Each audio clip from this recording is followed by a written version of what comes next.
Shalom, irmãos, Shabbat Shalom. O Eterno escreveu com sua mão: Zahor et Yom HaShabbat lekadisho. Lembra-te do dia do Shabbat para santificá-lo. Irmãos, que todos tenham um Shabbat abençoado e abençoador, que o Eterno ele nos conceda um dia maravilhoso, um início de Shabbat maravilhoso na presença dele, Bisheneshua HaMashiach, pelos méritos de Yeshua, o nosso Messias. É um prazer estar com os irmãos. Para quem não me conhece, sou Morella Eniel Oliveira. Nós já começamos, né? Nós já nos conhecemos através do programa Entendes Tu o que lê? Aos domingos, né? Mas hoje eu inicio aqui com os irmãos nos estudos das Parashiot e dando início aqui na Parashá maravilhosa Miketz, ao fim. Então eu quero dizer para os irmãos que é um prazer muito grande estar com os irmãos. É um prazer muito grande estar aqui no Teshuvah Total. É o canal, né, o lugar onde eu aprendi muito no início, né, e aprendo até hoje, obviamente, né? Eu costumo dizer que a minha Teshuvah ela só termina quando o Eterno me recolher, né? A minha Teshuvah ela é contínua, é constante, ela é permanente, né? É sequente. E contando um pouquinho a história para os irmãos, né? Eu vim conhecer o canal Teshuvah Total, né? Eu comecei a minha caminhada aí com o canal Teshuvah Total em 2014, se não me falha a memória. 14, 15, ou até acho que é isso mesmo. Na época o Moré Marcos Felipe ministrava aqui as aulas, né? Os estudos, né? Das Parashiot. Era apenas os slides, né? Em hebraico, não tinha nem em português. Era apenas os slides em hebraico. O Moré não aparecia, né? Só aparecia a voz dele. E assim ele fazia os estudos das Parashiot.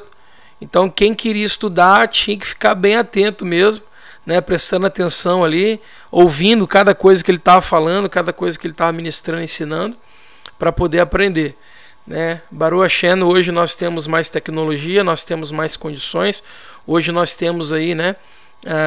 A imagem do Moré, né, no cantinho da tela, né, como os irmãos podem me ver aí, e também a opção de estar mais aberto também, né, aparecendo com a tela cheia, como aqui agora os irmãos também têm a possibilidade aí de me ver, né? Então a tecnologia ela vai ampliando e vai dando oportunidade para a gente, né, de compartilhar de uma maneira mais efetiva. Mas vamos lá, irmãos. Nós estamos então no estudo da Parashá Miketz, ao fim. É a Parashá então que eu dou início aos irmãos aqui nas minhas participações como servo aqui dos irmãos, para que nós possamos aprender, né, uns com os outros acerca da Santa Torá de Hashem. Então é um prazer muito grande estar com os irmãos, é um prazer muito grande poder servi-los aqui através do canal Teshuvah Total, o canal que vem me abençoando desde 2014, 2015, né, e tem sido assim uma bênção para minha vida, para minha família, para minha casa, e não diferentemente de mim, eu tenho certeza que também esse canal tem servido aí canal de bênção de Hashem aí do Eterno, para abençoar você também, a tua casa, o teu lar, né? Então sigamos aqui então no estudo de hoje, nessa maravilhosa Parashá, que é a Parashá Miketz. Então vamos lá, irmãos. Essa Parashá nós começamos, né? A Parashá Miketz é uma porção que continua, na verdade vai dar uma conclusão acerca do desfecho de Yosef, né? Essa jornada dele, esse caminho que ele tem percorrido, né? De altos e baixos, de visões, de experiências com o Eterno e também de perseguição, de traição. E a Parashá Miketz nós vamos encontrar essa informação, né, acerca do sonho que ele vai interpretar e a sua subida, a sua elevação aí diante dos homens, como a honra que o Eterno vai conceder a Yosef. Então Miketz é essa porção, né, que vai mostrar para nós essa jornada do fundo do poço até o cume, né, da montanha. Essa Parashá ela vai começar em Bereshit, capítulo 41, versículo 1, e ela vai se concluir em Bereshit capítulo 44, versículo de número 17. Nós começamos então essa porção, irmãos, falando do sonho de Faraó, né? Ele sonha com vacas magras, que são feias, com pouca carne. Também em hebraico está escrito mas, né? Consumindo, comendo vacas gordas, bonitas, carnudas, boas. Na sequência, ele vai sonhar com espigas de milhos, magras, consumindo espigas de milhos frondosas. Então vamos dar sequência aqui, irmãos. Parashá Miketz, capítulo 41, versículo 1 de Bereshit. Vayeri Miketz, e aqui, deixa eu colocar aqui o marcador. Vayeri Miketz, ou Miketz. E aqui é que dá o nome da nossa Parashá, Miketz, ao fim, ou no fim, né? Como os irmãos talvez possam ter encontrado em algumas traduções da Parashá, vai estar escrito lá no fim, né? Ao fim. Vayeri, e aconteceu, Miketz, Miketz, ao fim. Shenataim, Amin, e Amin. Shenataim, ao fim de 2 dias. Aqui está dias e não anos, como é dito aqui, por isso que está entre parênteses. Ok, irmãos? Ok? Então são 2 dias e não anos, pelo menos aqui. Na Torá está escrito, aqui. Yamin, plural de Yom, dia, Yamin. O faraó e faraó, né? Rolem. Ve Hinei Omer al Haor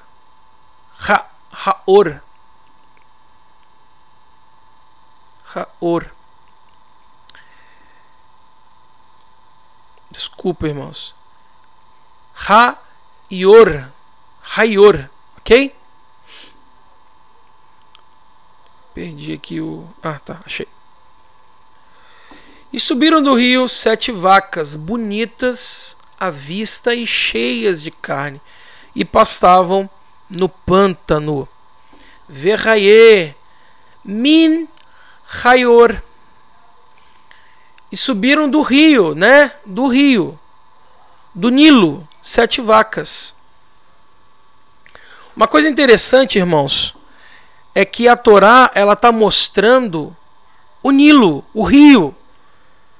Essas vacas subiram do Nilo. E do Nilo subiram, e do rio subiram 7 vacas. Mas surgiram, né? Apareceram. O rio forneceu, mostrou. O rio entregou, né? 7 vacas. Mas nós sabemos que o rio, ele não gera, ele não sai vacas do rio, né? Como se fosse cria, como se fosse algo que está brotando do rio. Não. Mas existe um motivo pelo qual a Torá está fazendo essa alusão. Por que essas vacas... Por que fala primeiro do rio para depois falar das vacas? Mostra o rio. E do rio subiram 7 vacas. Vou continuar aqui, eu já explico essa questão. Depois delas subiram do Nilo outras 7 vacas más, feias, né, à vista, e magras de carne. E elas estavam junto das outras vacas na margem do rio. Irmãos, entenda uma coisa. Como eu acabei de falar, isso aqui a Torá está querendo mostrar, está trazendo a revelação de que não são vacas que estão atravessando o rio. E aí elas vão subir a borda do rio, tal, atravessar, e o faraó no sonho visualizou elas. Não. A Torá está fazendo questão de mostrar que a visão do faraó está mostrando que essas vacas surgiram, emergiram do Nilo. E não é por um motivo qualquer. Na sequência, nós vamos ver falando sobre as vacas magras também, brotando também do Nilo. No versículo 3 começa dizendo sobre isso. E dá sequência, versículo 4. Então as vacas feias e muito magras devoraram as 7 vacas de bela aparência e gordas. Nesse momento o faraó despertou.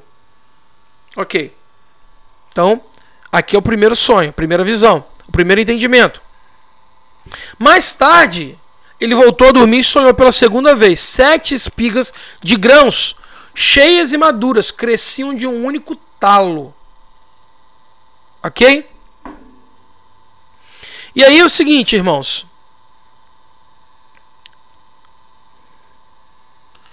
Por que nós temos a revelação, então, da parte da Torá, de vacas e de espigas de milho? Vacas que surgem, que emergem, né, do rio. Naquele período, não havia indústrias. Naquele período não havia automóveis, veículos, empresas, não existiam bolsa de valores, não existiam essas coisas. Propriedades como, por exemplo, uma casa para você alugar e tal, para você poder seguir. Não existiam enlatados, não existiam produtos que você poderia armazenar ali e de maneira a conservar por muito tempo. Não existia isso. Não da forma que existe hoje. A Torá faz questão de mencionar exatamente a riqueza que o povo tinha naquela época. E é o que nós temos hoje também, mas não valorizamos. Tudo bem. Mas a Torá vai dizer exatamente do rio, a água. A Torá vai dizer exatamente sobre a agropecuária, que são as vacas. E a Torá vai falar também sobre a agronomia, que são essas espigas, né, espigas de grãos. Então veja que a Torá ela aborda, né, o sonho que Faraó ele tem, aborda exatamente toda a riqueza, tudo aquilo que vai trazer a subsistência aos seres vivos, aos animais e aos seres humanos. Então a visão de Faraó é uma visão bem abrangente, que vai mostrar para nós sobre a riqueza das águas, a importância das águas. E aí quando os 7 anos forem bons, vai ter abundância de água. Vai ter abundância, então, as águas são as responsáveis por você ter uma agropecuária, né, sadia e volumosa, de igual modo uma agronomia. Então a Torá faz questão de mencionar primeiramente as águas. O Nilo, que era aquele rio que abastecia exatamente ali todo aquele território, né? O principal rio é o rio que abastece o Egito, Mitzrayim. Então o Eterno dá essa visão mostrando primeiramente as águas. Das águas, então, ele faz brotar, surgir vacas gordas, indicando uma agropecuária forte. E depois mostra uma agropecuária, né, sendo uma agropecuária fraca, uma agropecuária ruim. E esse período ruim em que não se tem água, que não se tem agropecuária, consome todo o período em que se tinha essa agropecuária forte e pelo mesmo espaço de tempo. E aí a Torá vai dizer, né, que ele despertou quando concluiu essa visão das vacas, né, que é o indicativo da agropecuária. agropecuária. E também, obviamente, sobre as águas, né? Indicando ali que vai ter um problema com as águas, né? Com chuva, enfim, com o sistema de irrigação e também de hidratação aí dos animais, né? Da agropecuária. E aí depois vai entrar na questão agora da agronomia. De igual modo, vai dizer aqui sobre a questão da agronomia. Nós já lemos essa parte, né? Depois dela, 7 espigas miúdas e castigadas pelo vento oriental brotaram. E as espigas miúdas engoliram as 7 espigas cheias e maduras. Então o faraó despertou e se deu conta de que era um sonho. Então nós temos, né?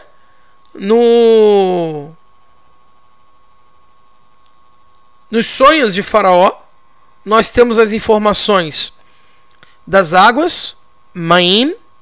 Nós temos as informações das vacas. Nós temos as informações das vacas, né? Parou. Nós temos as informações das espigas. Então é importante a gente saber sobre isso. Águas, agropecuária e agronomia. Nós vamos ter um momento de muita abastança, de muita abundância em todas essas 3 áreas, que é o que sustenta, o que mantém os seres vivos, né? No caso, os animais, né? Seres animais e seres humanos.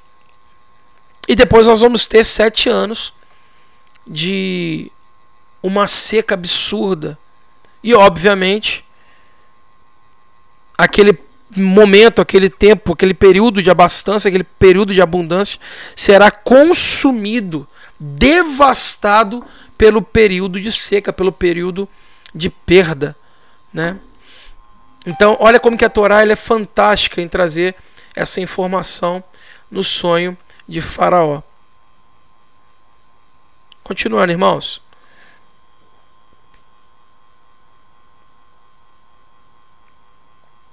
Pela manhã, ele estava tão transtornado que chamou todos os magos do Egito e todos os seus sábios. O faraó contou-lhes os sonhos, mas nenhum deles foi capaz de dar-lhe a interpretação. Então o copeiro-chefe disse ao faraó: hoje me lembro de algo em que estou em falta. O faraó ficou irado com seus oficiais e colocou-me na prisão da casa do capitão da guarda, a mim e ao padeiro-chefe. Então, irmãos, a sua intenção é revelar ser do seu conhecimento a existência de um intérprete de sonhos não era ajudar, né, a sair da prisão, porém ganhar prestígio frente ao faraó, né? Essa era a forma, o intento, o intuito do padeiro-chefe, né? O copeiro o apresenta de maneira depreciativa como um jovem hebreu. E aí nós precisamos lembrar de algo, né? Antes de falarmos sobre outros assuntos, né? Aqui a gente precisa entender sobre essa questão da prisão, né? Bamishmar. Bemishmar.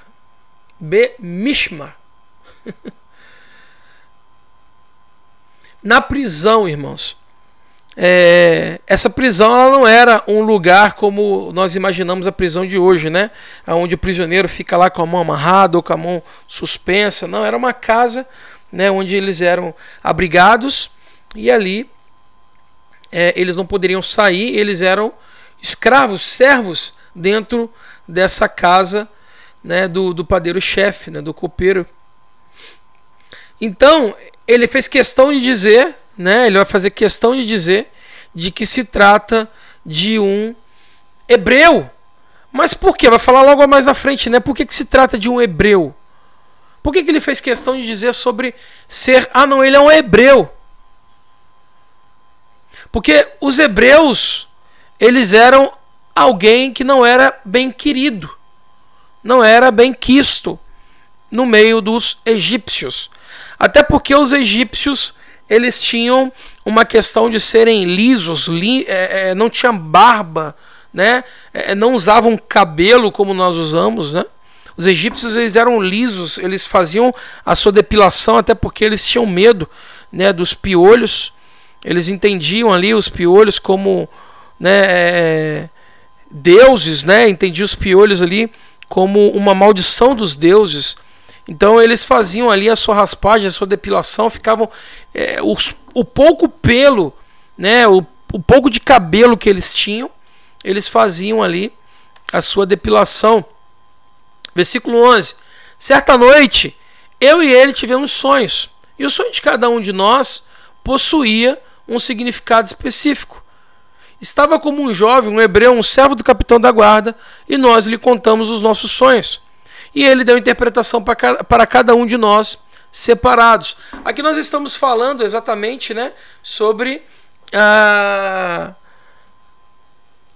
postura de mostrar aqui sobre o hebreu, Yosef, sobre o que aconteceu, que nós vimos na paraxá passada, sobre como ele tinha essa capacidade de interpretar, de revelar, de mostrar, né, o que os sonhos eles representavam.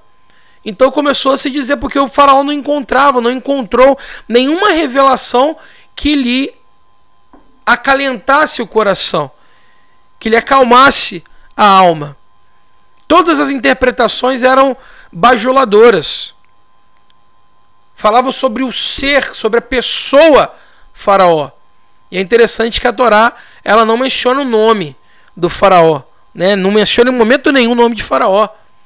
A Torá, ela vai sempre trazer informação muito genérica do rei do Mitzrayim, do Egito, faraó. O líder supremo, né, no caso do Egito, com o nome de Faraó, né? Faraó ou Faraó.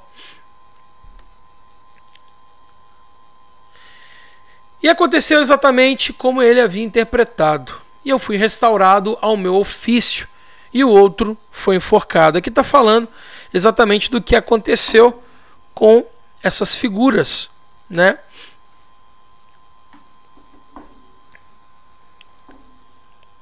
Então o faraó chamou Yosef, e eles o trouxeram rapidamente do poço. Ele fez a barba, trocou de roupa e apresentou-se ao faraó. Como eu disse, os irmãos, né? O povo hebreu é um povo peludo. É um povo que tem cabelo, que tem barba, que tem cabelo, muito cabelo, né, no corpo, diferentemente do povo egípcio, que é um povo liso, culturalmente, religiosamente, né, de acordo com as escrituras. E aqui vai falar, né, sobre a retirada dele do poço, né? Min Rabor, do poço, tirado, extraído do poço, né? Então o faraó chamou Yosef e eles trouxeram rapidamente, eles tiraram rapidamente do poço. Quem? A Yosef. Foi tirado rapidamente do poço. Ele fez a barba, trocou de roupa e apresentou-se ao faraó. Como é, né, a introdução desse estudo, né, que o nome é, né, do fundo do poço ao cume da montanha, né? Mebirá Amikta Legavá Ramá, do fundo do poço ao cume da montanha, né, da vergonha e da humilhação à honra e ao poder.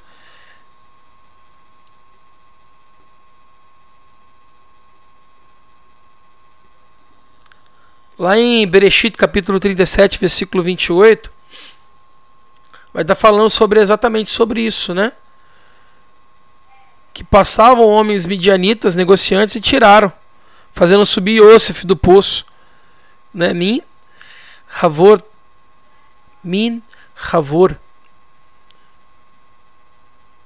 E venderam Yosef para os ismaelitas por 20 pratas e levaram Yosef ao Egito.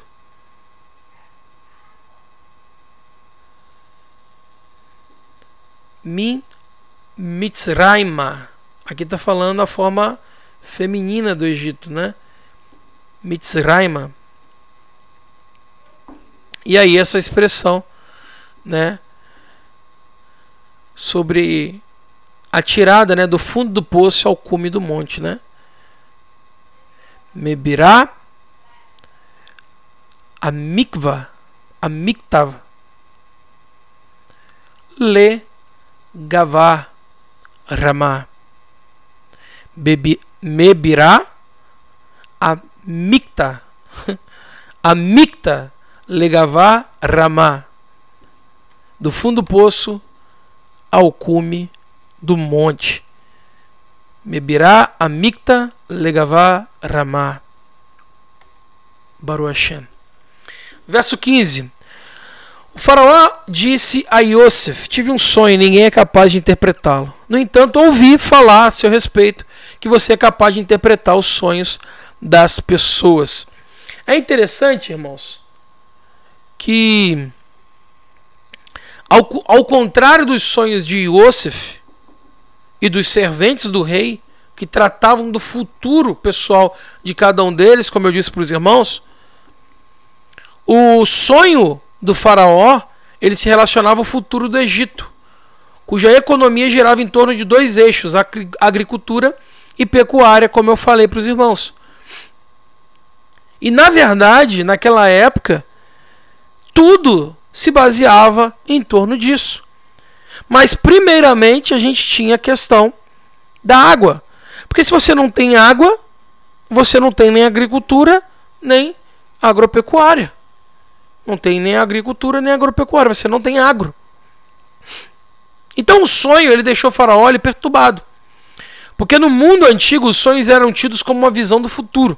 E nesse caso, o futuro mostrava a vitória do fraco sobre o forte, do feio e pobre sobre o rico e exuberante.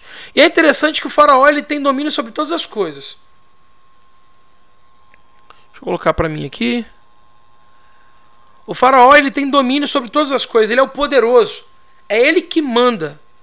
É ele que dita as regras. É ele que fala o que tem que ser feito, o que não tem que ser feito, como e quando tem que ser feito. Não há ninguém que tenha poder no Mitzray, no Egito, acima do faraó. Então o faraó, no sonho, na visão, ele se sente agora alguém inferior, alguém impotente, alguém que não sabe o que fazer, porque o sonho dominou, o sonho tirou a paz dele, o sonho deixou ele preocupado, o sonho deixou ele perplexo, sem saber o que estava acontecendo, sem ter domínio daquilo que ele havia avistado. E mesmo tendo controle sobre os magos, os cientistas, os sábios daquela época, nenhum deles conseguiu trazer shalom ao coração dele, trazer paz à sua alma. Muito pelo contrário.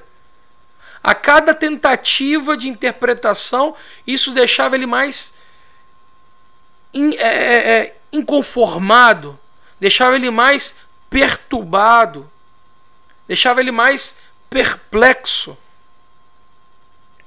E aí ele começou a buscar a informação, ou as informações, né, daquilo que ele precisava para que ele pudesse trazer paz, ou melhor, para que ele pudesse ter paz em seu coração. Então vamos continuar aqui, irmãos.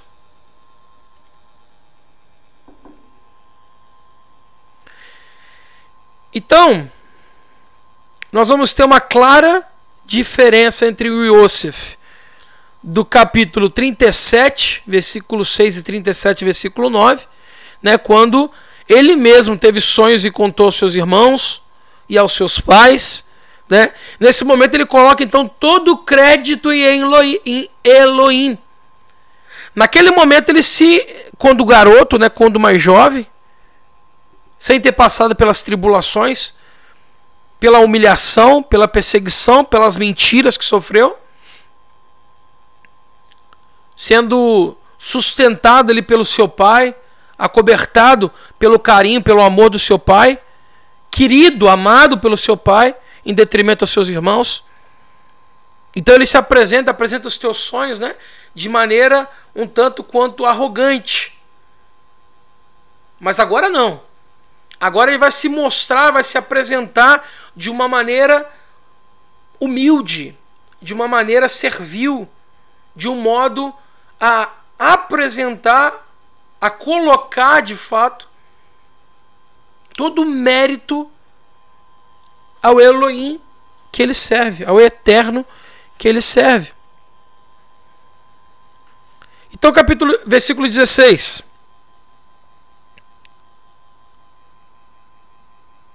Vayaan Yosef et Faro lemor bel adav bil adav Elohim Iane et Shalom Faro. Shalom Faro. Trazer paz a Faraó. Vai trazer paz, vai completar, vai trazer plenitude, tranquilidade. Vai trazer aquilo que o Senhor tem buscado, né? Yosef então respondeu ao Faraó: não sou eu. Porque o Faraó, ele está dizendo, né? Ele disse a Yosef: olha, eu tive um sonho. E ninguém é capaz de trazer interpretação, revelação a esse sonho. Na verdade, são dois sonhos, né? Tudo bem que os dois representam a mesma coisa. Mas a Torá vai dizer que ele teve um sonho, acordou, despertou. Depois ele sonhou de novo. São dois sonhos. Ambos significam a mesma coisa. Ambos são o mesmo. Mas Faraó teve um sonho, despertou, voltou e teve outro sonho. No entanto, eu ouvi falar a seu respeito. Então veja que Faraó está colocando, né, crédito a Yosef, que ele é capaz de interpretar os sonhos das pessoas. Mas a Yosef agora é um homem diferente. Não é mais aquele jovem, né, aquele arrogante, aquele prepotente, de se colocar numa posição de superior a outros. Muito pelo contrário. Ele agora dá todo o crédito ao Eterno. Ele vai dizer que é o Eterno que traz a revelação.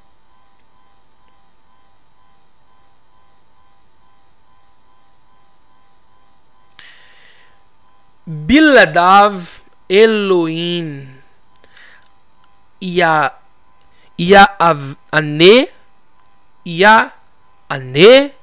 et Shalom Faro.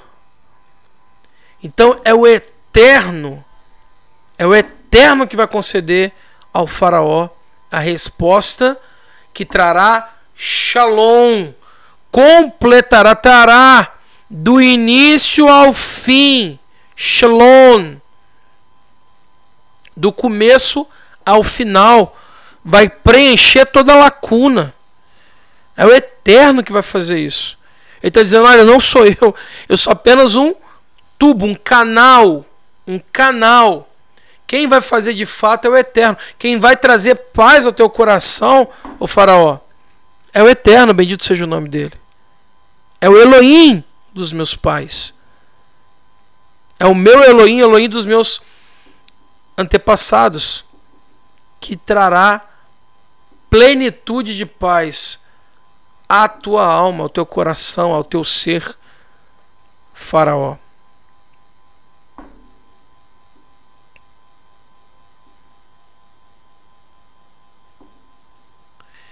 Versículo 17.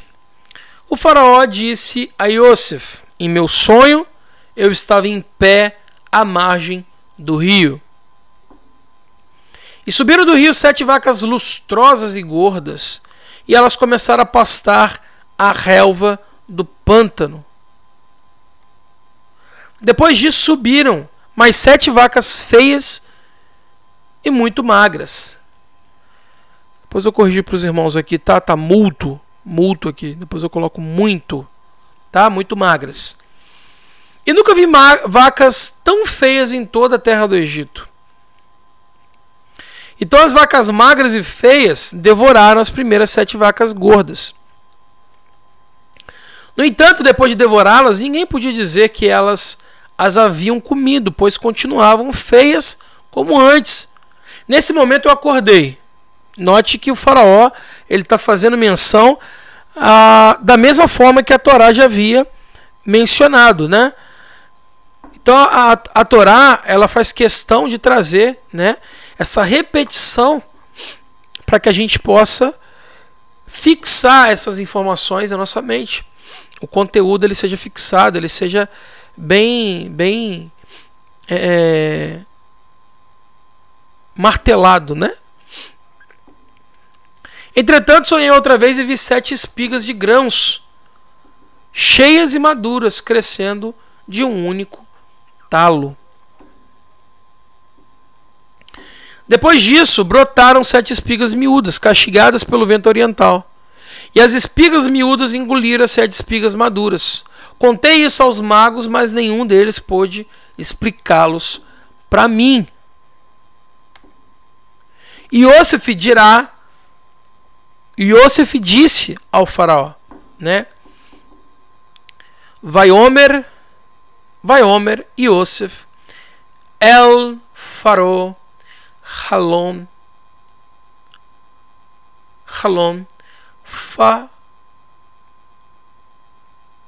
Faraó, me perdoe. Halon Faraó Echad Hu et Asher Ha Elohim desculpa, Ose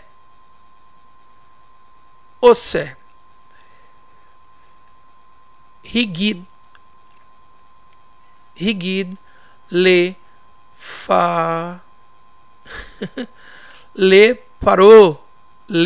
parou.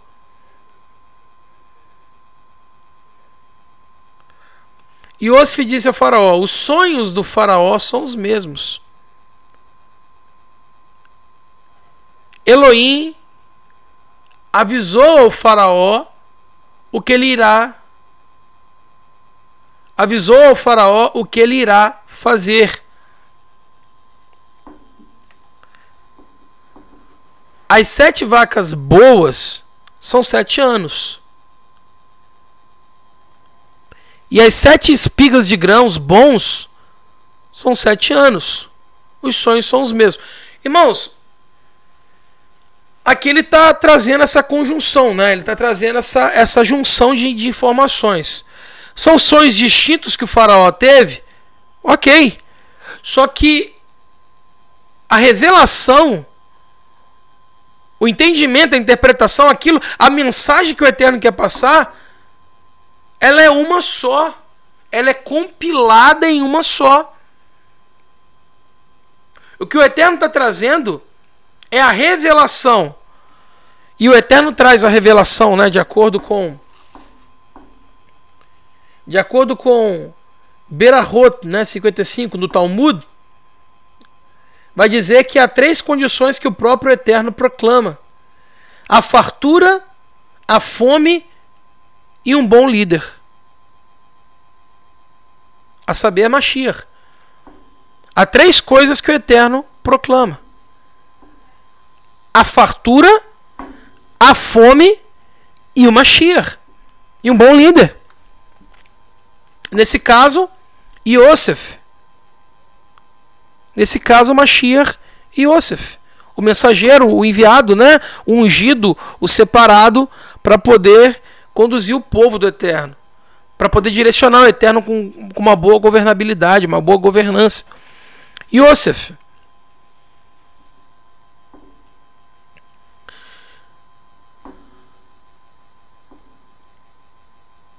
Versículo 27. Da mesma forma, as 7 vacas magras e feias que subiram depois delas são 7. E feias que subiram depois delas são 7 anos. E também as 7 espigas vazias, castigadas pelo vento oriental.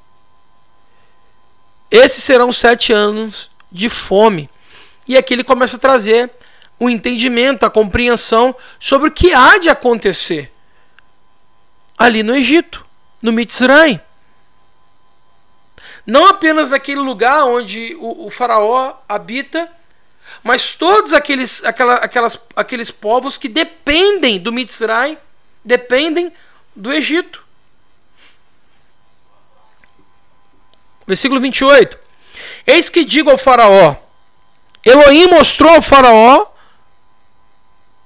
o que ele irá fazer. O Eterno mostrou ao faraó o que irá fazer. A palavra, né? Hu hadavar asher divarti el faraó asher ha Elohim oseh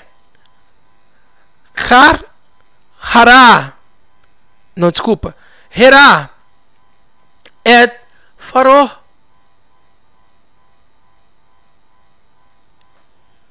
Ela, a palavra dita, falada ao faraó, Elohim mostrou ao faraó o que ele vai fazer. Essa é a palavra do Eterno. Essa é a palavra do Elohim. Através desse sonho, através dessa visão, através dessa ilustração que o Eterno deu através de um sonho,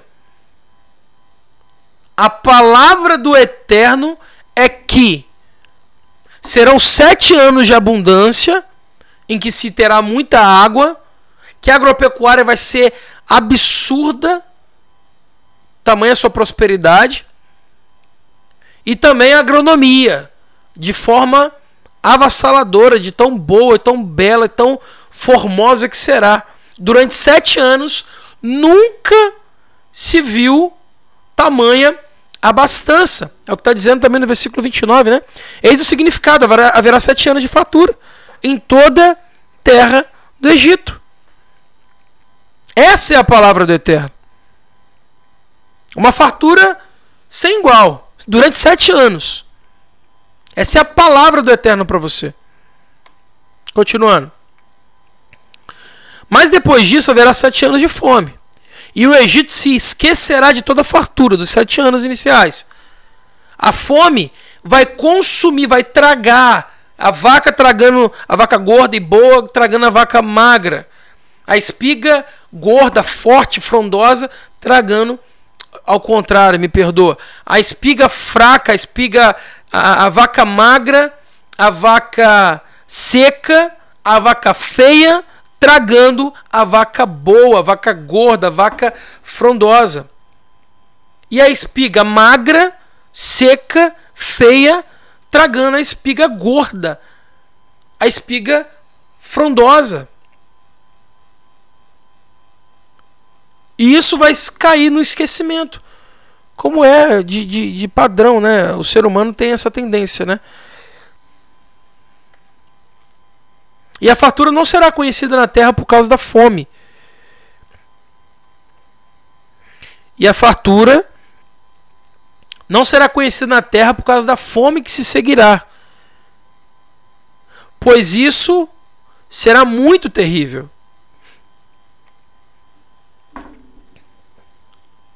Porque o sonho do faraó foi repetido 2 vezes. Porque a questão já foi fixada por Elohim. E Elohim o fará acontecer em breve. Então por que houve repetição? Por que houve repetição? Porque foi fixada a palavra. E a palavra, ela vem do Eterno. E é Ele quem executa. A Torá ensina sobre a confirmação, sobre a repetição. Por isso a Torá ela foi escrita pelo Eterno 2 vezes. Por isso o Gan Éden ele será habitado pela 2ª vez pelos seres humanos. Por isso o Mashiach jamais poderia anular ou abolir as palavras da Torá. O Mashiach verdadeiro, ele confirmou e planificou, trouxe a luz sobre essas palavras e um caráter mais prático e vivo dos mandamentos.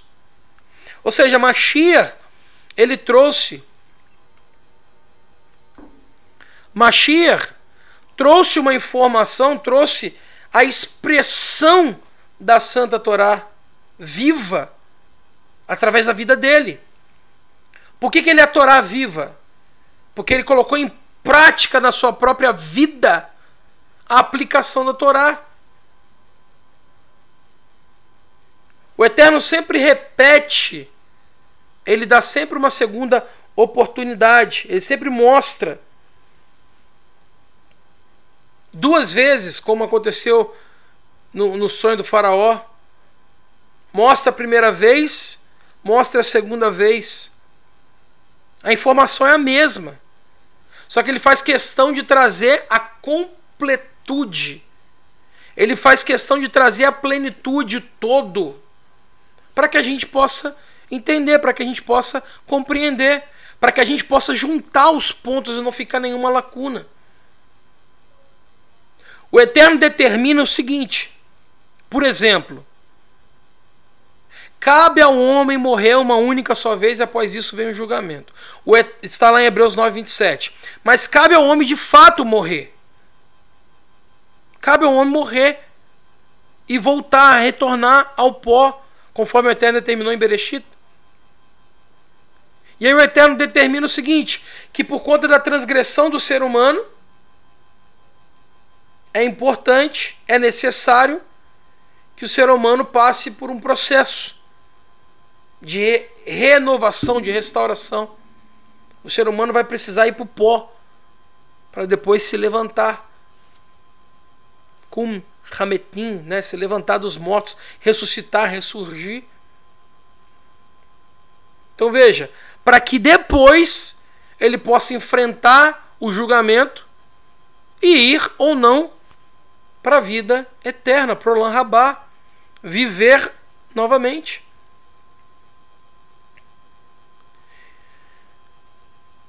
Mashiach, ele traz essa expressão de plenitude. Em nenhum momento Mashiach, ele quebra, né? Yeshua, ele quebra essa estrutura que o Eterno criou, determinou, estabeleceu.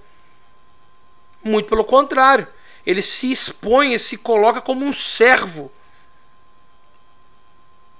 Veja que o Yosef, no primeiro momento em que ele está sendo tomado pelo mover do Eterno, em visões, em compreensão, em entendimento, porque ali é o mover do Eterno que está dando essa revelação a ele.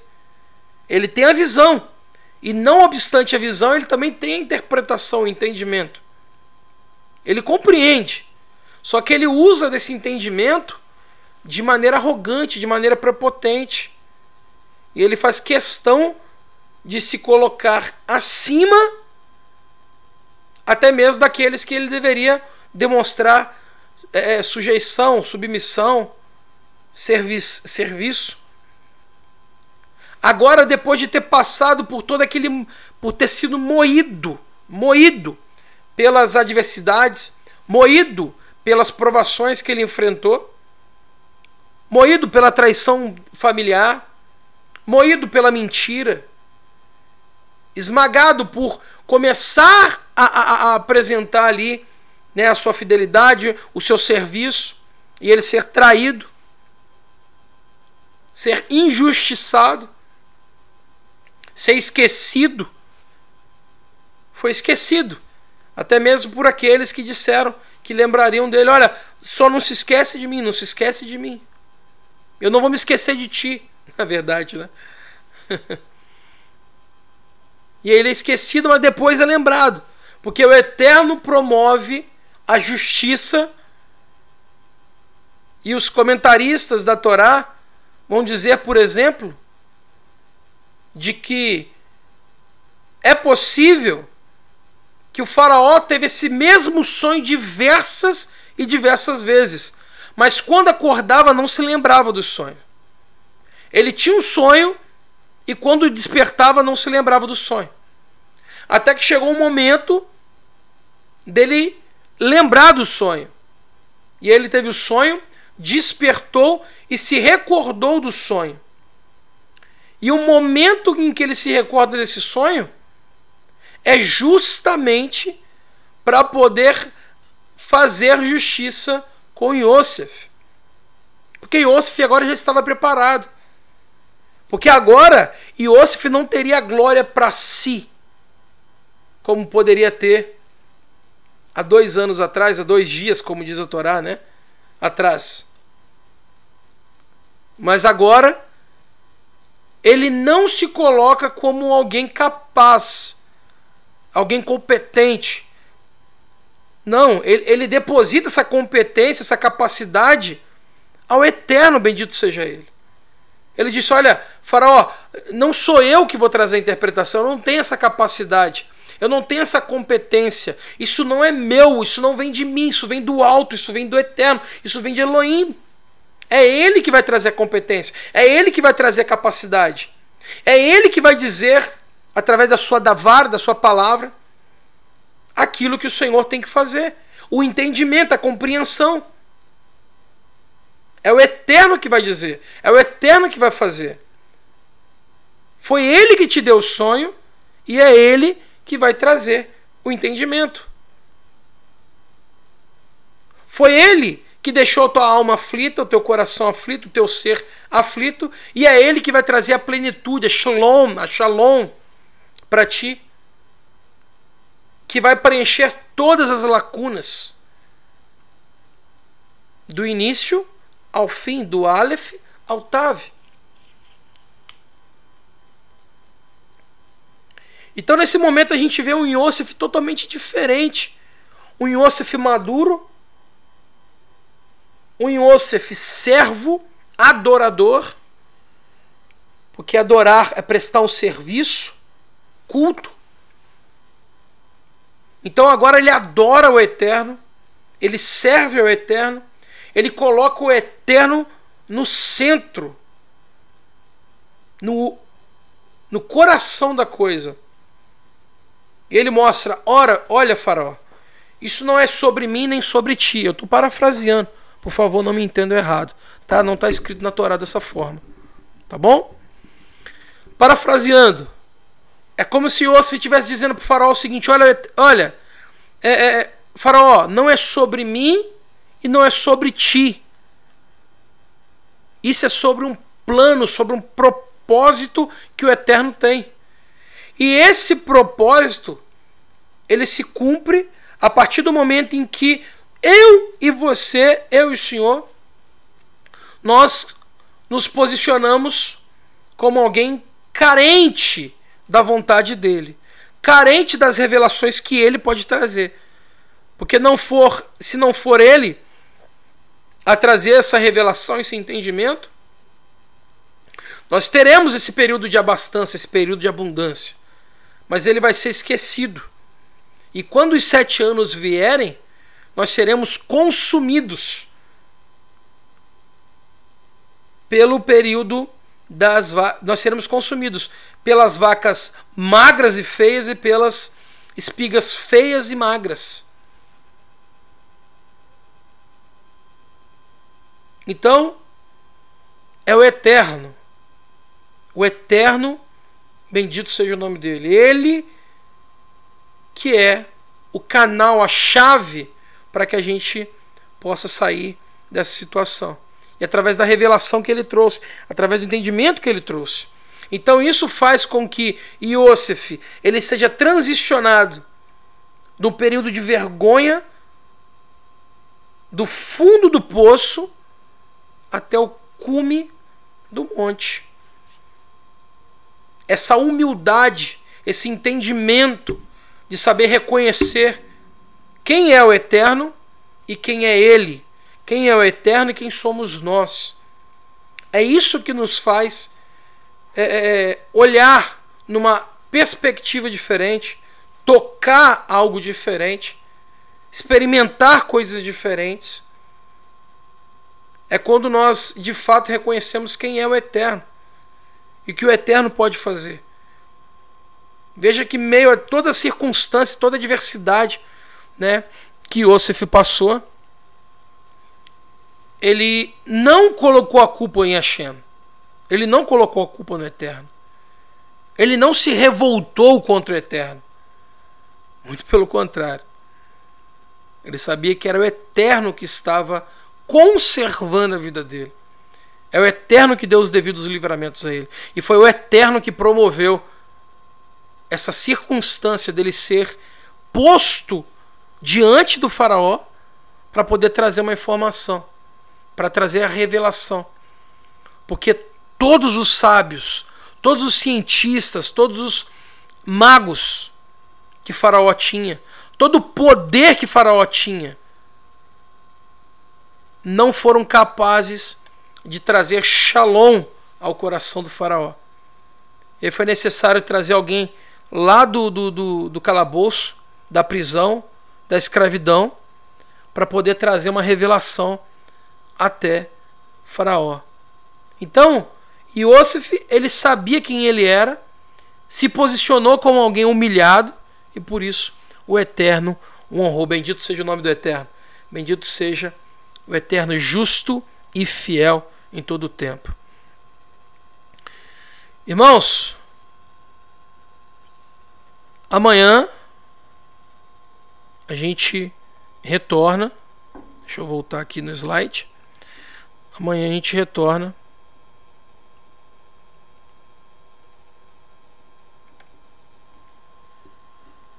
falando sobre o mundo dá voltas, ok? Haolam Mezatovav. Haolam Mezatovav. O mundo está girando. Haolam Lukar Hareb Sivovin. O mundo dá muitas voltas, ok? Eu só esqueci de colocar aqui no slide, mas eu acho que dá pra gente fazer aqui, ó. Pera aí, só um minutinho.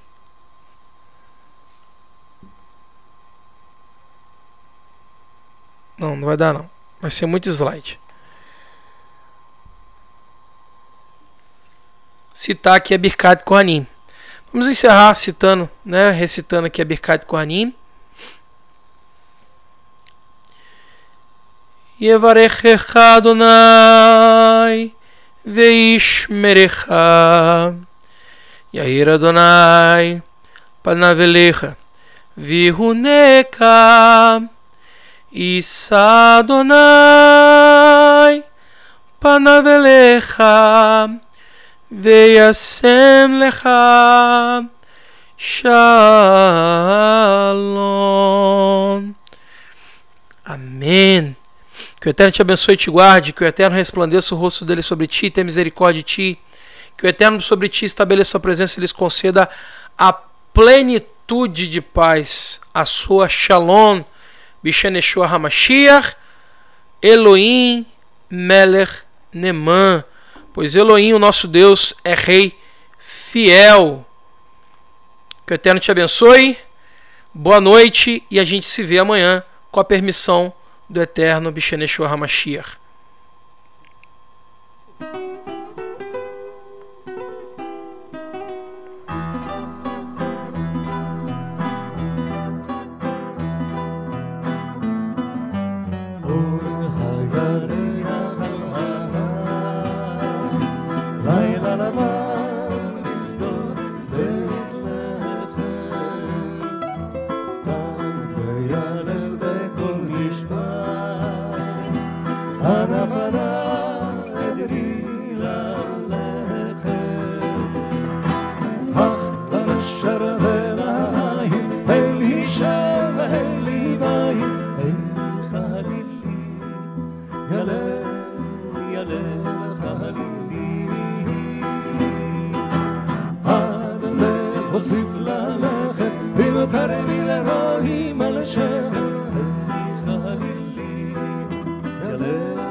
Kavani, Isdon, Beit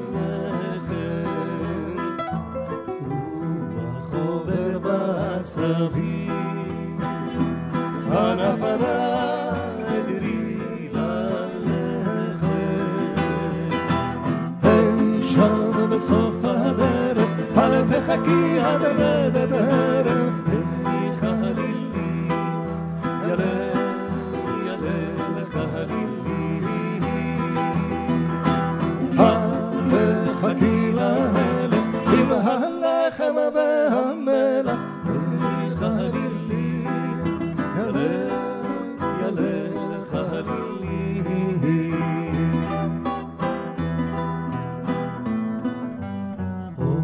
הירח על ההר, לילה לבן בשדות בית לחם.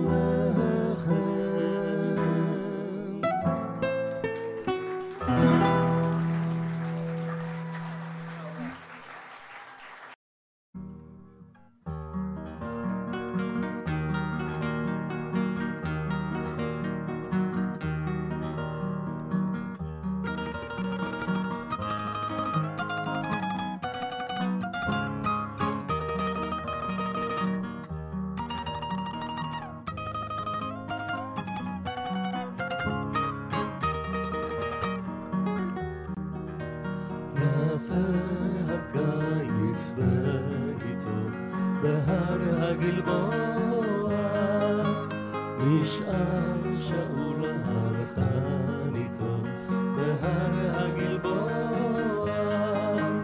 רק נער גרימו, רק נער מבני עמלק, יבש וחם, יבש וחם הקיץ והעמק, האדמה צבעה פחם, הקיץ והעמק.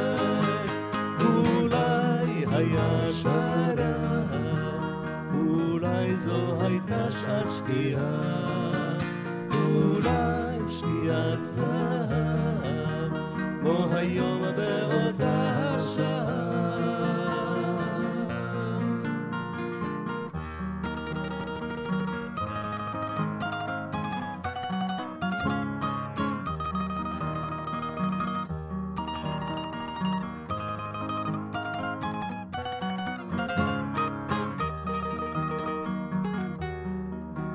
נפרס העמק בהר הגלבוע,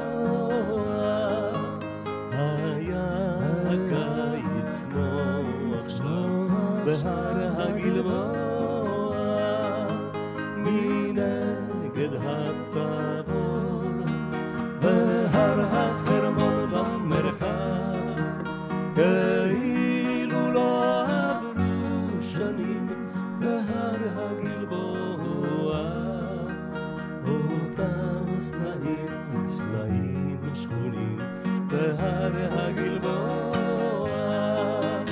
אולי היה שרב, אולי זו הייתה שעת שקיעה, אולי שקיעת זהב, כמו היום באותה שעה.